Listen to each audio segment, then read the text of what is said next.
is a 5-year-old. I've been seeing him on a pretty regular basis. He's had some problems with some warts, and he's ready to make them go away. Sounds good. When I had found out about the WARM program. So is it okay if he takes a look at your wart and freezes it? And it was like, well, that really makes a lot of sense. That's who I am. That's what I've always been. So that just kind of seemed like a natural fit for me. Do they hurt at all? I think they're going to be getting the exact same experience. It's just they get to see some of the challenges that a rural community will face more than they would at a traditional university. Just hold still. The big advantage here is that I can see and do anything I want. When you got 5 different doctors that are seeing, at any given time, we maybe are seeing 5 or 6 different patients, and every single one of them is looking for the most interesting thing so they can come find you and show you that. And that's definitely cool. And I'm going to hand this over to Mr. Marcus. We don't have residents or fellows here, and we don't have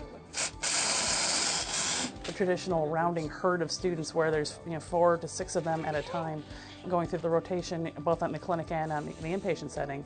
And I really feel like we can spend a little extra time between patients explaining things and challenging the students. If we're younger than 8, we give AMOX. Does it actually work? Yeah, it does, actually. Okay. I think that it's fun to be able to bounce ideas off the doctor instead of bouncing ideas off the resident, who's really only, a year and a half or 2 years ahead of you.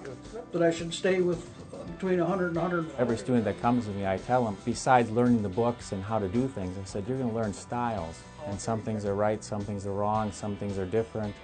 But I want you to learn the different styles and take home things that you think that you can use yourself in your own practice in the future. I think if you're on one team, the whole time that you're somewhere, you have that doctor. You're going to do things the way that doctor said you should have to do things for 8 weeks. But when you're here, I think you get that mixture, and that ultimately lets you kind of really be you and develop your own. And when you have the people that are actually grading you are the ones that are telling you all this stuff, it's going to work out all right. The good thing is your sugars are under good control. What brought you in? Difficult breathing. Difficulty breathing. Was there anything in particular going on when... Our students will meet the patient in the clinic or at the hospital, and they will follow them through their hospitalization, through their surgery, through their recovery, and they find that to be very helpful to see the continuity of care. No chest discomfort? Yes, a little bit of tightness down in here for a while. Every other week, over the course of a Monday through a Thursday, I'll be rounding in the hospial in the morning.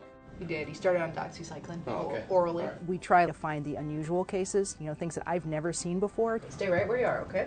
You read up on the patients, go through round. There'll be 3 or 4 patients at a time usually, sometimes less, sometimes more. You'll come up with your idea as far as what you think needs to be done moving forward, or if they have something new that came up, what you think happened. And I think just there's a longitudinal relationship in learning as he learns, so we're getting to see the progress that he's making. He has certainly as much chance as he wants to ask us questions. What we keep wanting is to learn from them.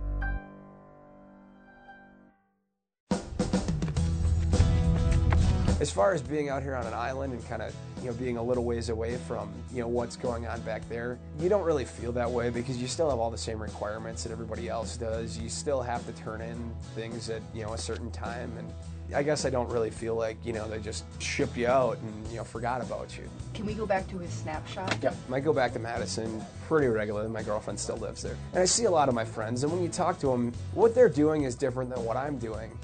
But I don't really feel like I'm not learning stuff. Okay. Most of the stuff that I feel like I get to do is at least the same as what they do, if not even beyond what they do. So I don't feel like I'm getting cheated from an educational standpoint. Here we see the normal stuff. We're seeing the strep throats, or we're seeing the old people with the diabetes and the high blood pressure and the chronic kidney disease. And I think that's probably a lot more representative of what you're going to see in in your practice. I mean, this is real life.